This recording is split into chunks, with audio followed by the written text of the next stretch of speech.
Mari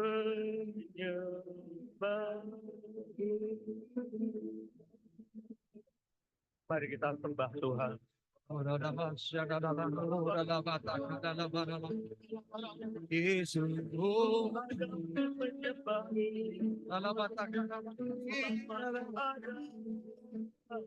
Kami menyembah Tuhan.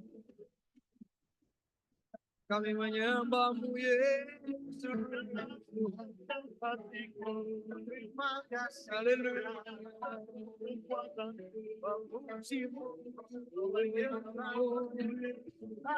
Kau layak. Tuhan. Haleluya. Kau layak.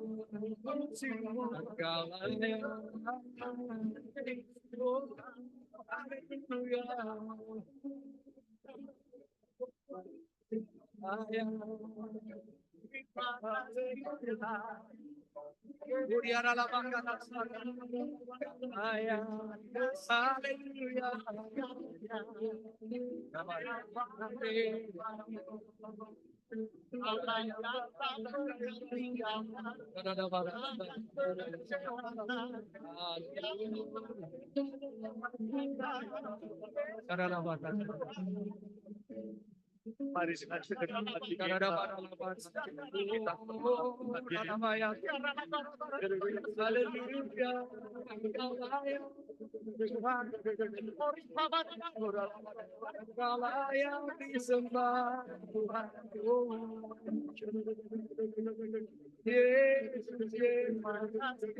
haleluya.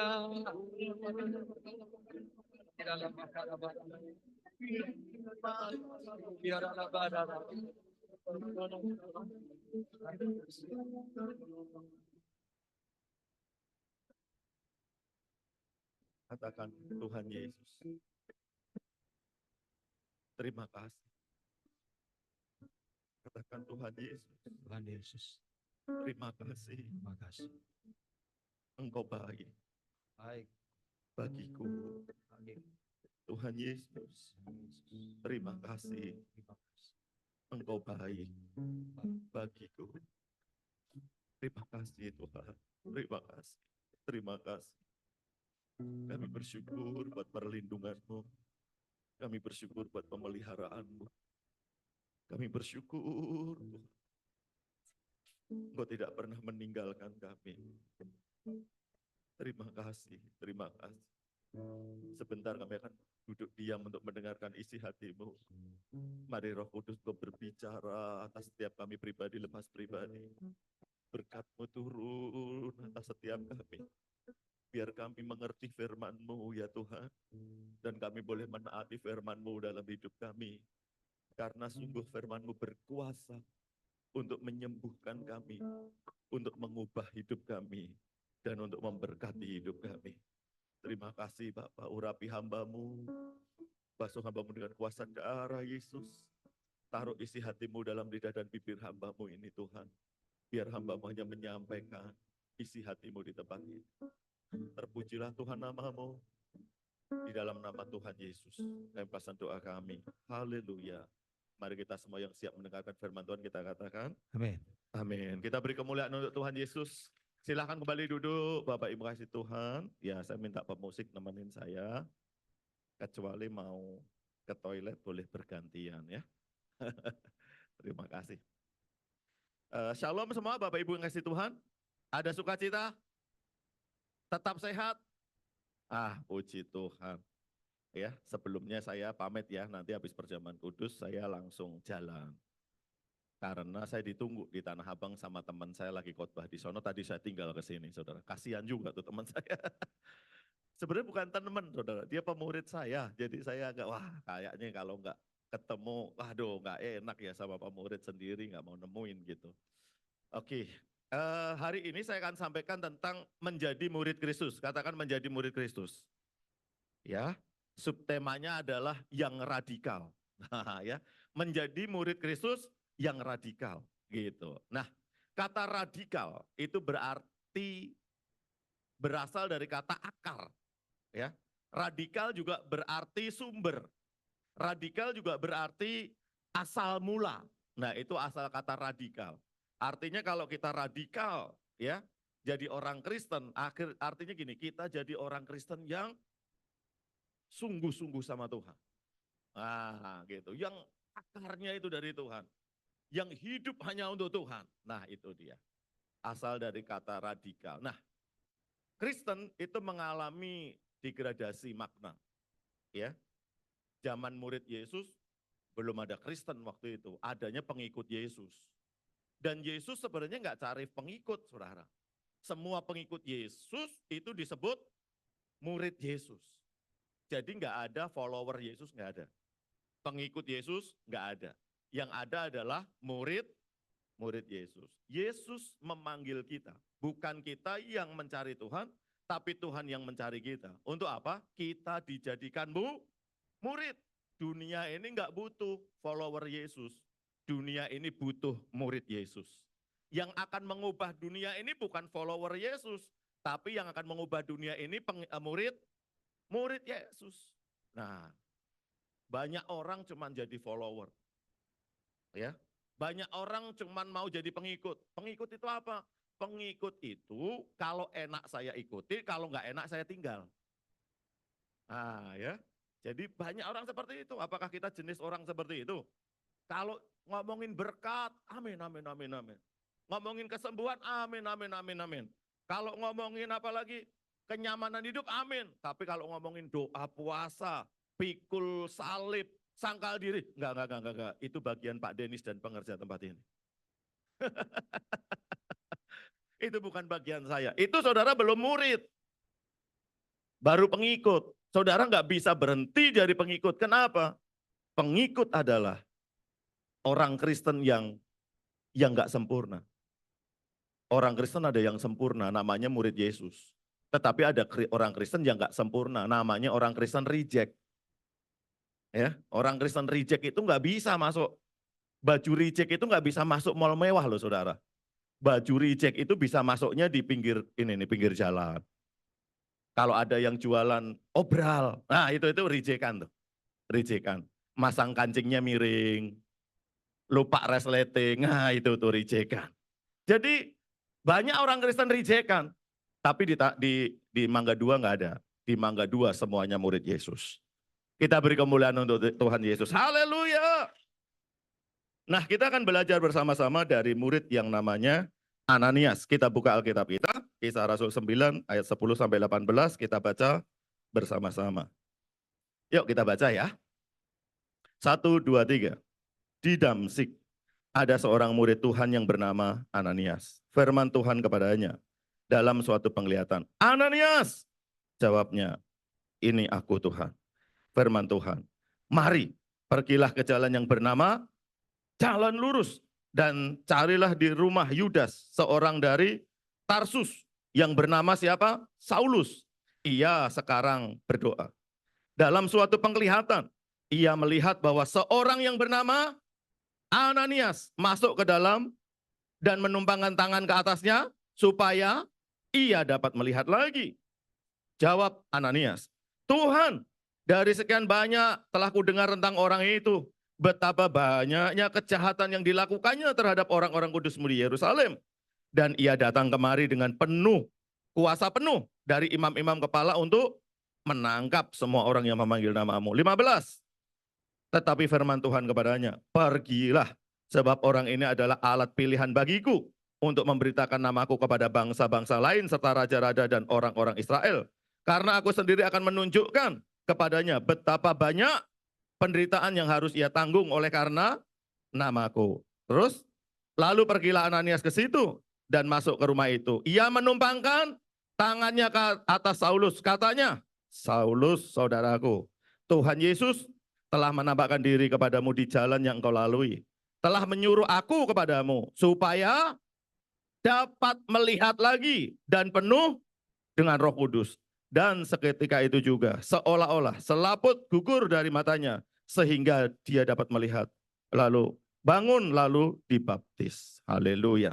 Nah Bapak Ibu kasih Tuhan, biasanya seorang murid itu tidak lebih daripada gurunya gitu. Kalau muridnya hebat, pasti gurunya lebih hebat. Nah, saudara kalau pengen tahu siapa gurunya Saulus atau kemudian jadi Rasul Paulus, gurunya ini Ananias. Tapi masalahnya nggak ada orang Kristen di Mangga Dua punya anak atau punya cucu dinamain Ananias. Kenapa ya? Ada di sini pengerja, namanya siapa anaknya? Ananias. Nggak ada tuh saudara. Yohanes, Yakobus, semuanya tuh. Tapi Ananias kayaknya itu yang pernah mati karena bohongin Roh Kudus. Padahal ada Ananias yang bagus juga. Ananias yang radikal jadi murid Kristus. Ya, kita hari ini akan belajar dari Ananias ini.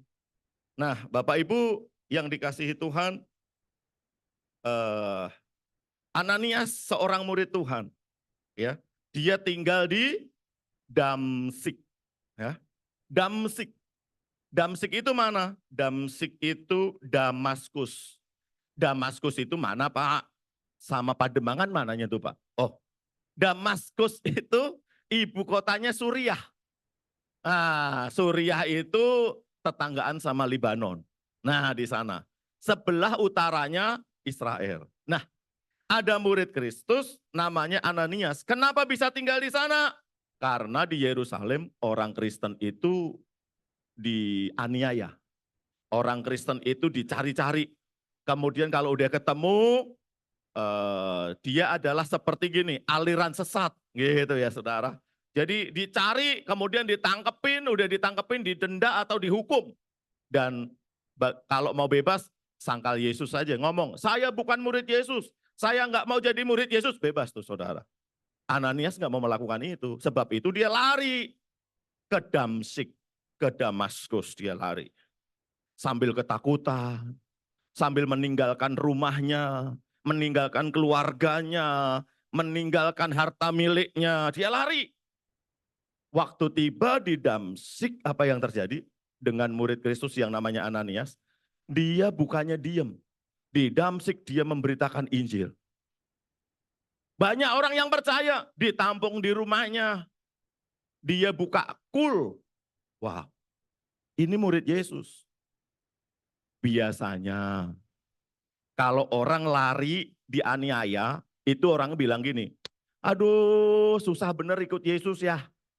Tadinya saya terhormat, tadinya saya baik-baik, sekarang hidup saya nggak nyaman. Sekarang hidup saya selalu terancam. Banyak orang yang nggak suka sama saya, banyak orang membenci saya, bahkan sekarang jadi target operasi pemerintah, harus jadi buron negara, lari. Saya nggak mau Yesus-Yesusan lagi, saya nggak mau disebut orang Kristen lagi, saya nggak mau. Oh, harusnya begitu. Tapi itu pengikut. Kalau murid nggak begitu.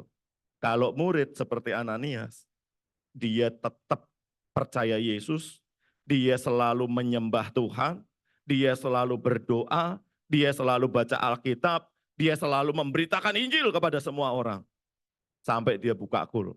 Ini namanya radikal. Sungguh-sungguh percaya Yesus. Nah, Bapak Ibu yang dikasihi Tuhan, orang yang percaya Yesus itu seperti ini.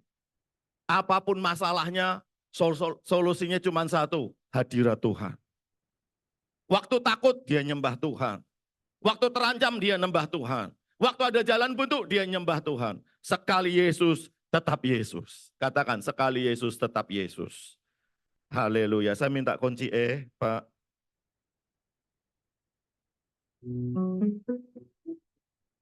Sekali Yesus, selamanya Yesus. Katakan, harapanku tak akan hilang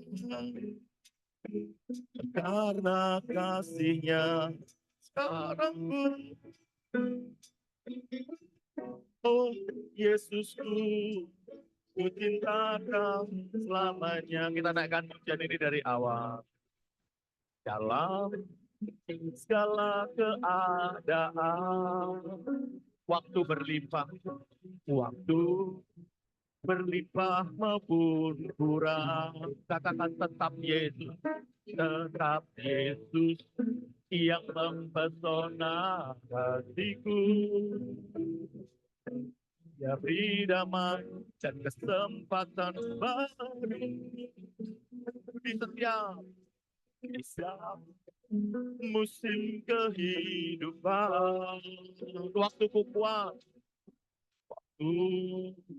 kuat maupun lemah. Tetap Yesus yang mempesona hatiku. Dia beri hidup dan kesempatan baru. Katakan sekali Yesus, selamanya Yesus.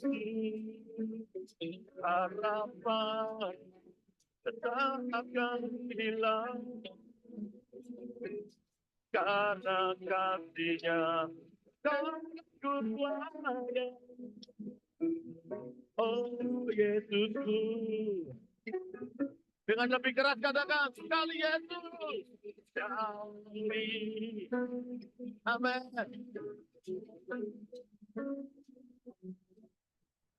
Harapanku tak akan hilang karena kasih-Nya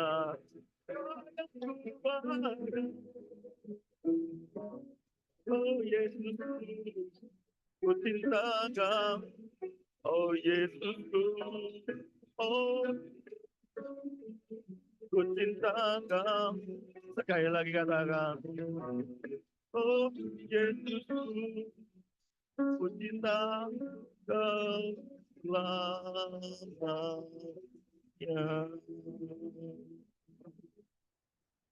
Ini saudara, murid Yesus. Ini murid Yesus. Nah, suatu ketika, karena dia adalah murid Yesus, Ananias ini murid Yesus, mungkin lagi minum kopi. Saudara kalau pagi siapa yang suka ngopi? Ya, lagi ngopi sambil makan singkong.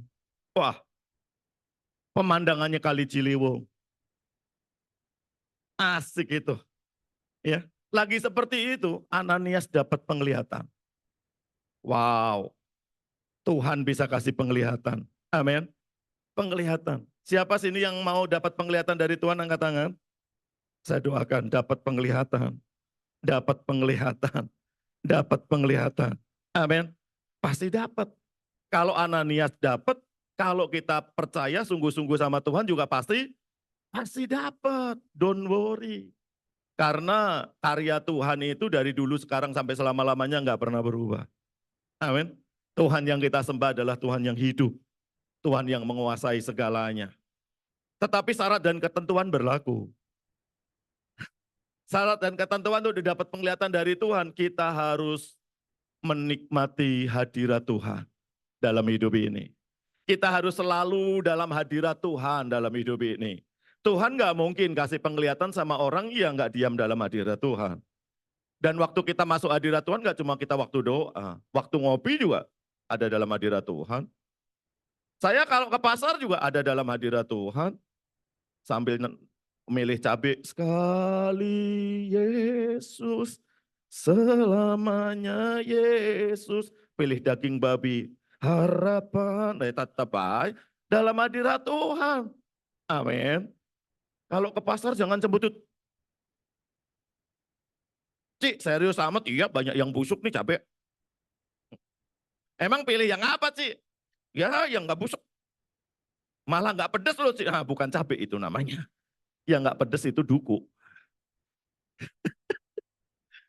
Jadi harus selalu dalam hadirat Pak. Hadirat Tuhan itu apa ya Pak ya? Hadirat Tuhan itu apa? Hadirat Tuhan itu gini. Tadi saya kasih contoh, ya. Ko Denis datang ke satu acara konser musik. Oh, musik Don Moon. Oh, saya juga hadir di sana. Paginya saya ketemu Ko Denis. Saya tanya, Ko Denis kemarin nggak ke konser ya? Konsernya bagus loh. Saya datang Pak. Saya duduk di sebelah Don Moon Pak. Wow, sorry. Saya mah duduk di bangku belakang. Oh Dennis di sebelah Don Moon. Waktu Don Moon kabelnya nggak cukup, oh Dennis yang ulurin kabel.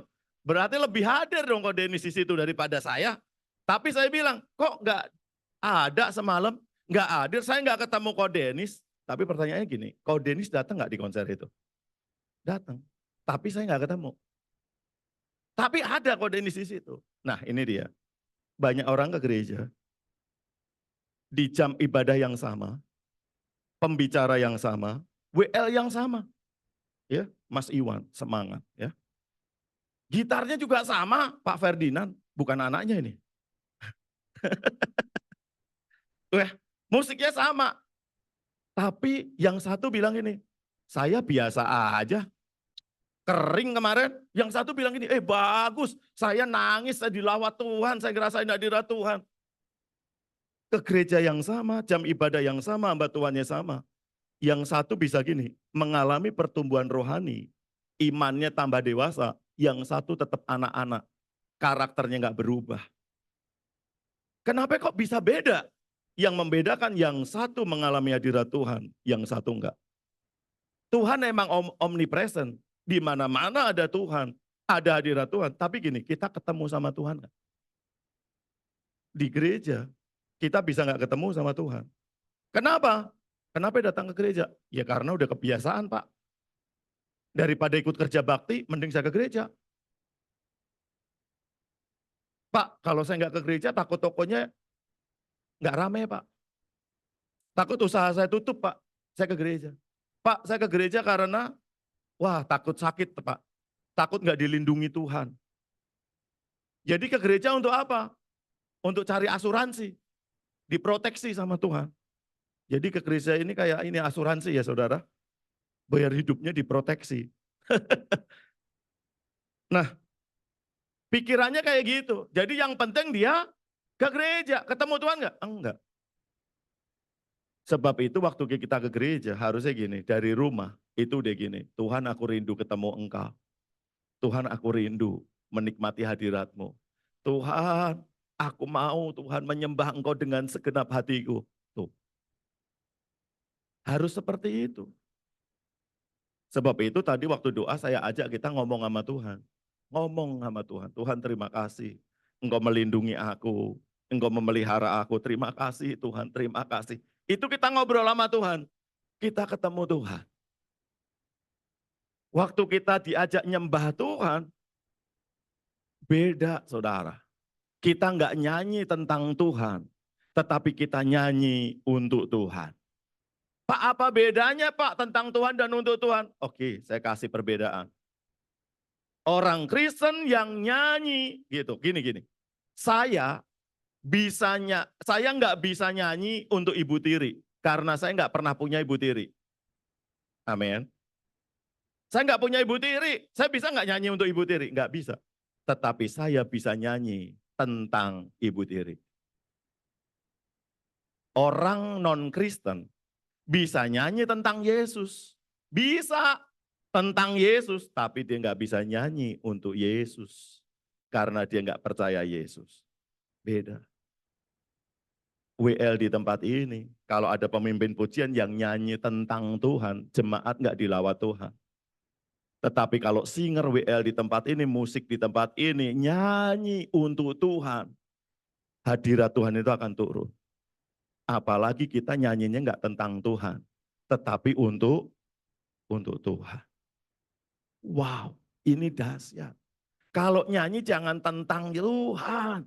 Kalau kita nyanyi itu untuk Tuhan. Waktu kita nyanyi untuk Tuhan, apa yang terjadi? Hadirat Tuhan itu menguasai hidup kita.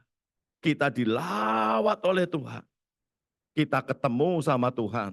Karena kita apa? Bernyanyi untuk Dia. Menyembah Dia.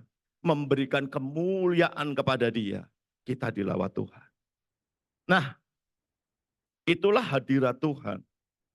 Yang membawa dampak kita mengenal Tuhan. Ya, jadi kita jadi orang yang hidup dalam hadirat Tuhan. Saya ingat-ingat dalam hidup saya nih, pernah saya latih, namanya ya hadirat Tuhan itu kita latih. Tanpa latihan nggak mungkin kita bisa hidup dalam hadirat Tuhan. Suatu ketika saya taruh bolpen buku tulis di meja. Setiap kali saya ingat Yesus, saya centang. Setiap kali saya ingat Yesus, saya centang. Kemudian sore saya hitung. 12. Dalam 12 hari itu saya ingat Tuhan. Jauh saudara, masih banyak bolongnya. Saya masih ingat mertua, saya masih ingat jemaat, saya masih ingat, aduh ini istri saya kemana, masih gitu. Masih ingat mobil saya rusak, aduh masih ke tempat Kodenis lagi, masih ingat. Ya, masih ingat apa saudara? Yang lain-lain masih. Pak, kayaknya nggak pernah pedulikan begitu dan saya merasa saya selalu hidup dalam hadirat Tuhan. Enggak, saudara. Ini kita mesti latih, mesti dilatih. Nah, berdasar survei. Jadi ada gini, saudara. Saya ajak doa keliling, pengerja di Monas, ya. Salah satu diaken PDP, saudara. Ini doa keliling Monas nih, saudara. Bukan jalan-jalan ke Monas, bukan. Bukan tamasya ke Monas, bukan.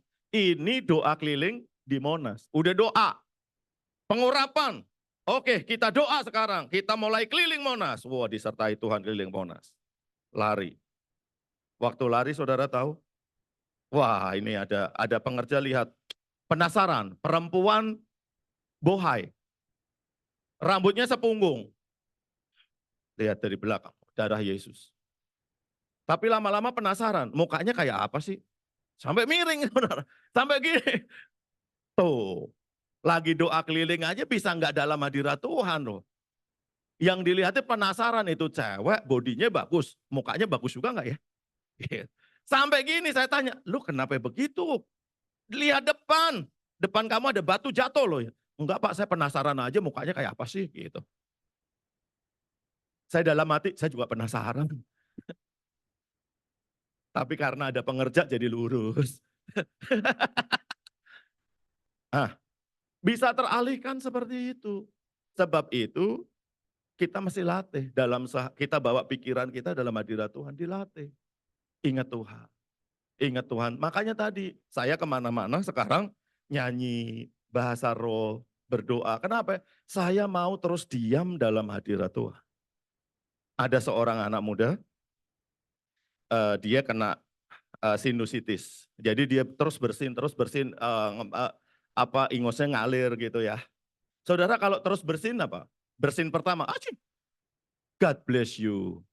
Acing, God bless you. Kalau udah 20 kali bersin terus, hampir seharian bersin terus apa? Monyet, gitu saudara. Babi, gitu saudara. Kata-katanya itu udah nggak ada bersyukur lagi gitu. Kesel. Tapi anak muda ini mulai berubah. Waktu dia dengar tentang ini, dia mulai berubah. Dia gini, saya mau dalam hadirat terus. Saya nggak mau undang monyet, nggak mau undang babi. Saya mau undang Yesus. Wah, setiap kali dia bersin, sakit kan saudara. Bersin, Yesus baik. Bersin, Yesus baik. Setiap hari, waktu dia bersin, dia ngomong Yesus baik. Saudara tahu? 2 hari dia ngomong terus Yesus baik. Yesus baik. Hari yang ketiga, sinusitisnya sembuh secara mukjizat. Kita beri kemuliaan untuk Tuhan. Haleluya. Dalam hadirat Tuhan itu ada kesembuhan. Amin. Saudara, dia dalam kesakitannya bukan menggerutu, bukan kehilangan iman, bukan bersungut-sungut, tetapi dalam sakitnya, dalam gak nyaman, dia ngomong Yesus baik, Yesus baik, Yesus baik. Dia terus dalam hadirat Tuhan dan mukjizat itu terjadi dalam hidupnya. Sehari kita berlatih begini, 2 hari kita berlatih begini, 10 hari kita berlatih. Saya percaya lama-lama kita jadi kebiasaan diam dalam hadirat Tuhan. Amin. Harus kita apa? Kita latih. Kenapa? Karena kita adalah murid Kristus. Amin. Kita bukan orang Kristen biasa. Kita adalah murid Kristus. Murid Kristus itu berani loh saudara. Berani mempertahankan imannya. Jangan takut. Kalau ditembak dor kepalanya pecah kita di surga ngapain? Takut. Ada sini yang takut mati? Nanti kita baptis di atas. Jangan takut, hidup ini cuma sementara, ini cuma darah dan daging. Hidup kita sekali Yesus untuk Yesus. Kalau toh nafas kita berhenti, kita cuma pindah alamat. Alamat kita di surga, blok G-nya mungkin masih tetap punya kita itu. Mungkin di surga ada blok G gitu ya kan. Tapi tenang aja, yang penting kita masuk surga karena kita bukan cuma sekedar pengikut Kristus, kita adalah murid Kristus. Nah, waktu kita diam dalam hadirat Tuhan, apa yang terjadi? Hidup kita itu diubah. Hidup kita itu diubah. Orang yang terus diam dalam hadirat Tuhan, itu hidupnya diubah oleh Tuhan. Hidupnya diubahkan. Contohnya apa? Contohnya Ananias. Tadinya dia takut sama Saulus. Tadinya dia benci sama Saulus. Tadinya dia nggak suka sama Saulus. Tetapi apa yang terjadi? Dia bilang gini, Tuhan, aku nggak mau doain Saulus. Memang Tuhan itu kejauhan tinggal di surga ya. Kurang berita. Saudara tahu nggak, Tuhan tahu nggak Saulus itu orang seperti apa? Semua orang Kristen dibunuhin Tuhan sama dia. Aku nggak mau doain Saulus Tuhan. Orangnya jahat. Ini Tuhan kasih buta doang. Kalau saya jadi Tuhan saya cabut tuh nyawanya. Gitu saudara. Kadang kita lebih kejam dari Tuhan ya kan. Kemudian Tuhan bilang gini, Ananias, engkau harus mendoakan dia.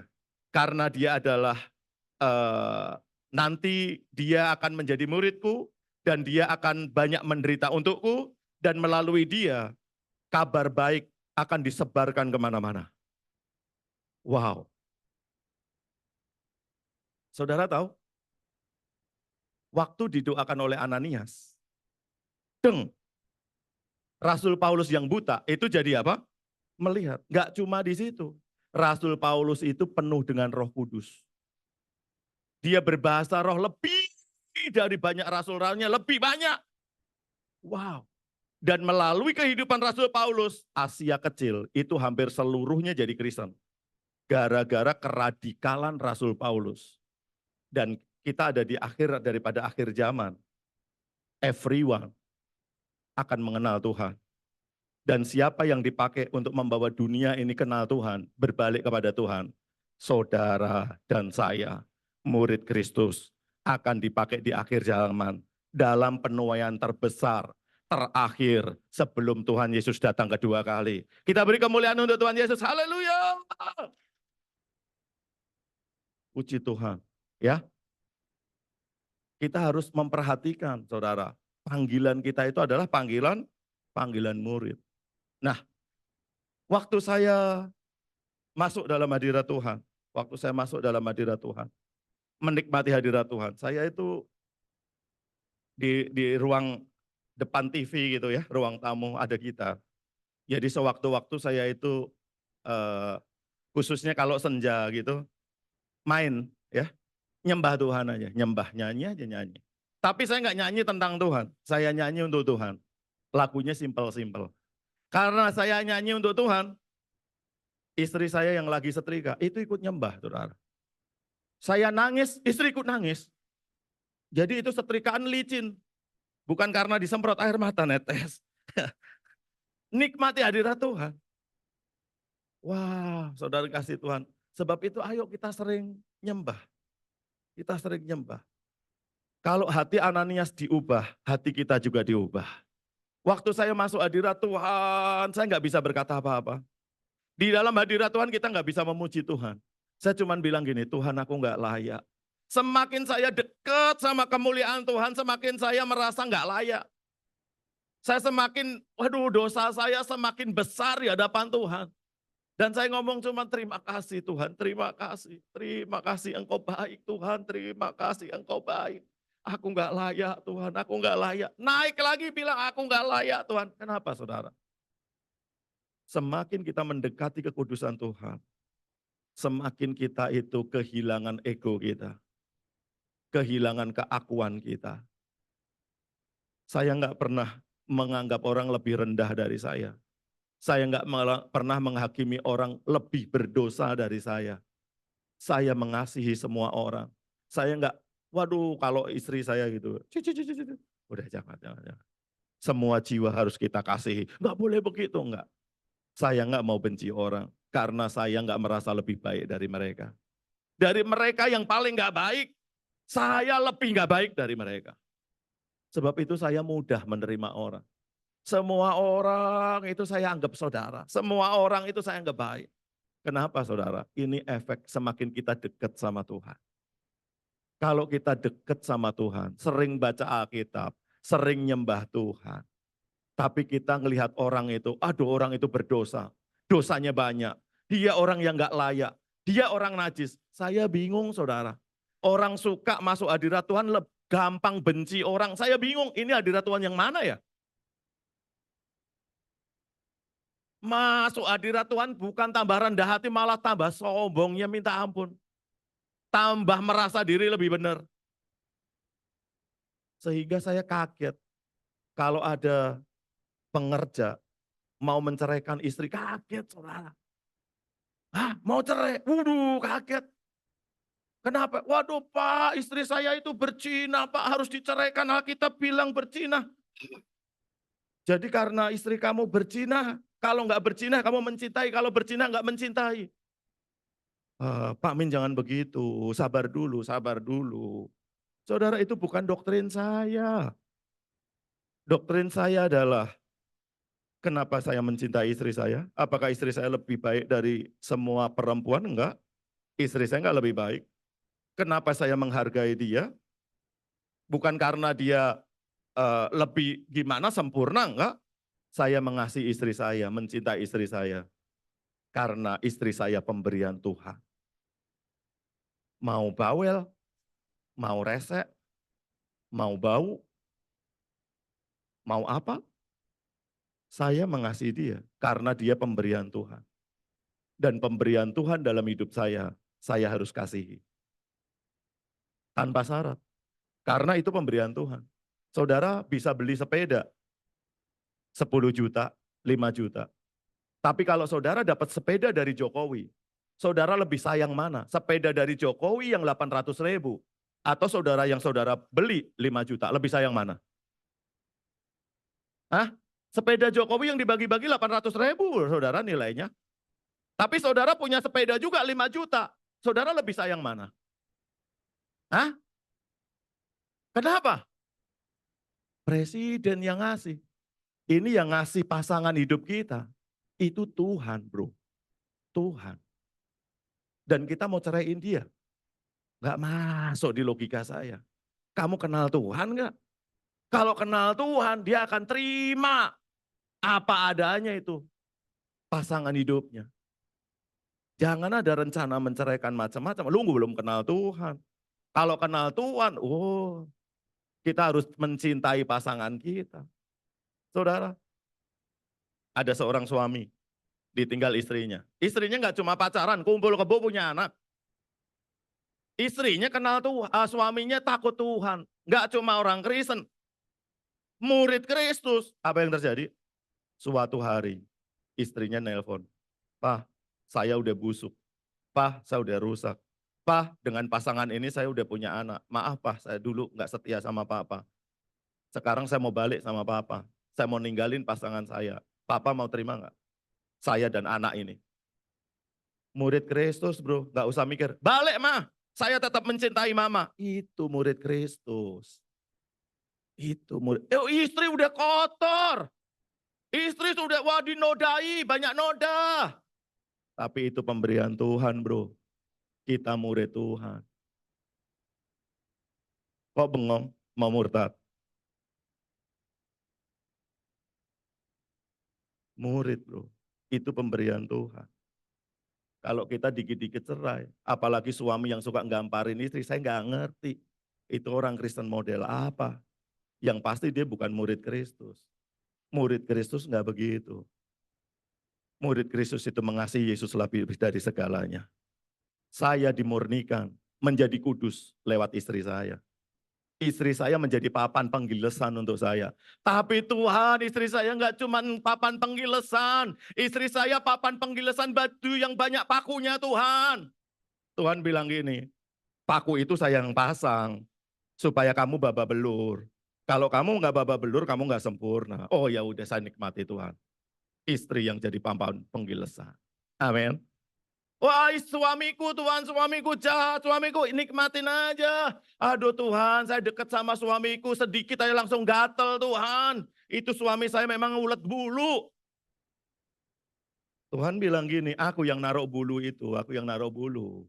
Karena kalau suamimu nggak jadi ulet bulu dalam hidupmu, kok nggak jadi sempurna. Kasih aja suami. Siapa suruh paksa dulu kawin? Kan pilih sendiri nggak ada yang paksa. Tuhan yang ngasih cinta. Kalau udah terlanjur dari suami istri, udah diberkati di gereja, setia bro sampai mati. Sampai maut yang memisahkan. Itu namanya kita kenal Tuhan. Jadi murid Yesus. Kalau mau dikit-dikit cerai, jangan jadi murid Kristus. Jadi pengikut aja. Nggak masuk surga juga kok pengikut. Orang baju reject bisa masuk di mall? Nggak bisa.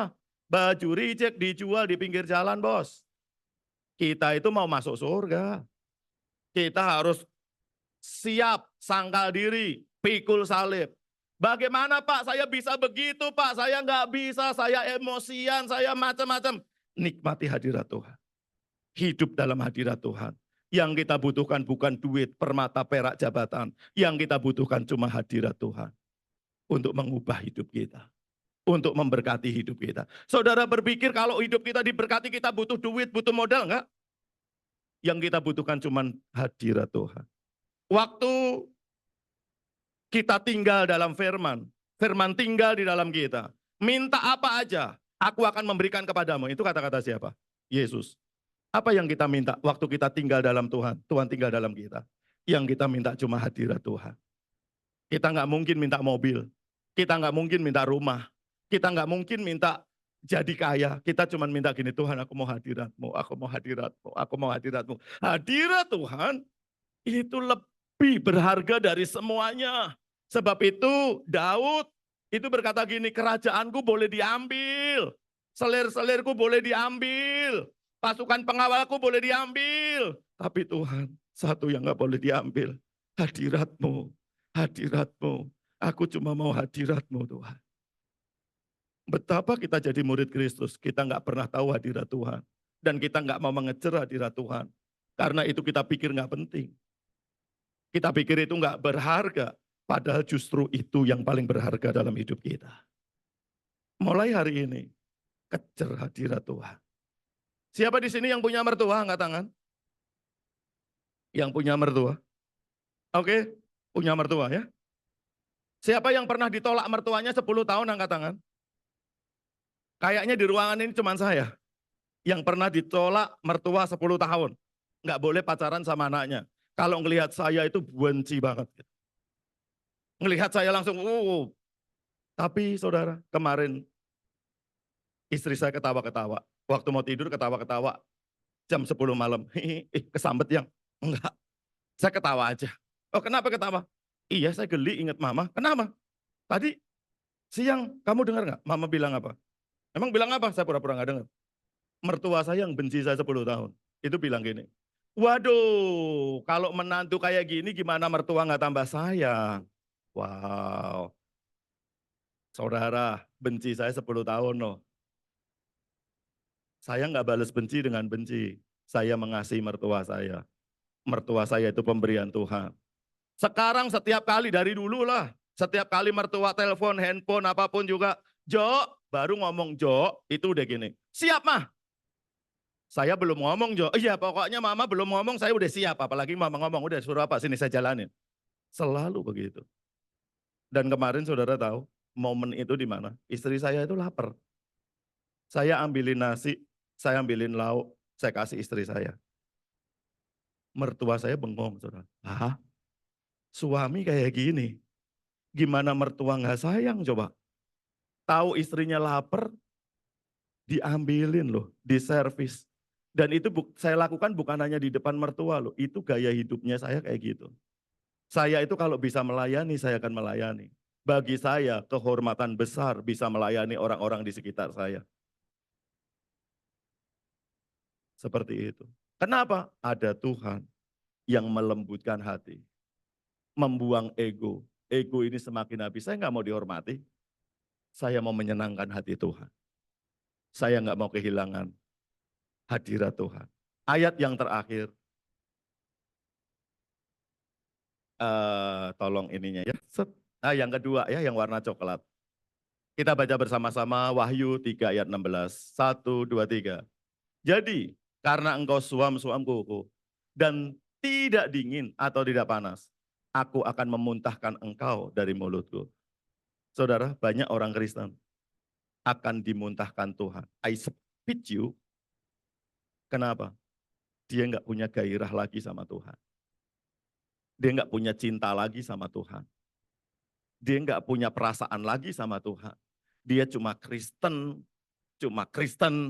yang dicari gereja yang mewah, yang dicari gereja yang megah, yang dicari gereja yang nyaman. Dia nggak tahu bahwa dia harus jadi murid. Hari ini saya bangga sama jemaat di tempat ini. Kalau saudara, Bapak, Ibu, Saudara di tempat ini, ada rencana Tuhan. Saudara harus jadi murid Yesus. Amin. Jadi murid Yesus. Yang kita perlukan cuma hadirat Tuhan. Saya minta kunci C. Kita katakan pujian ini.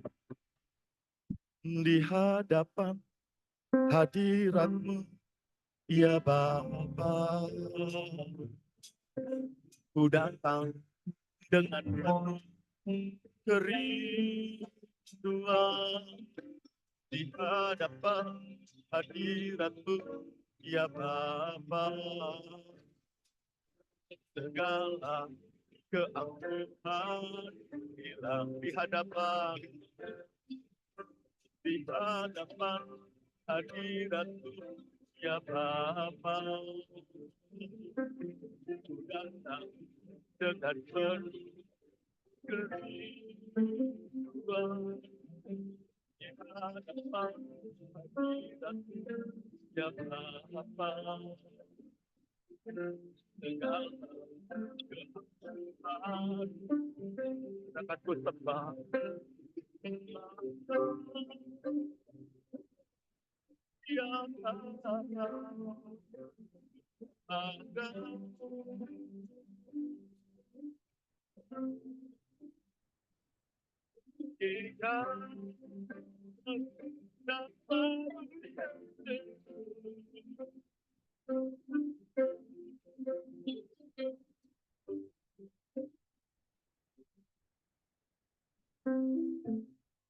Tuhan, Tuhan itu sanggup melembutkan hati yang keras.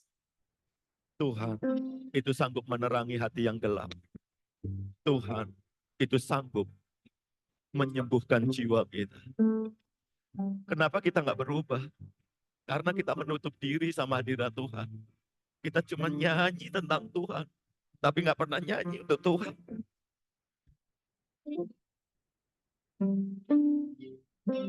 Waktu kita tahu betapa berharganya hadirat Tuhan, kita akan tinggalkan semuanya. Kita akan kejar hadirat Tuhan dalam hidup kita. Dan kita mau nanggung beban seberat apapun dalam hidup kita. Yang penting hadirat Tuhan terus ada dalam hidup kita. Siang hari ini kita nggak nyanyi tentang Tuhan, tapi kita nyanyi untuk Tuhan.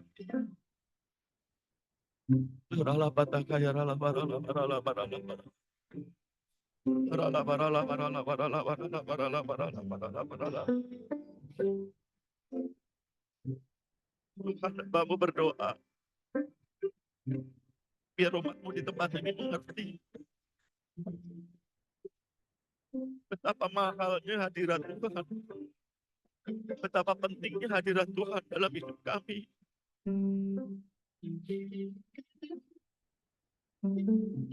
Saya undang pelayan-pelayan Tuhan, sebentar kita akan mengikuti sakramen perjamuan kudus.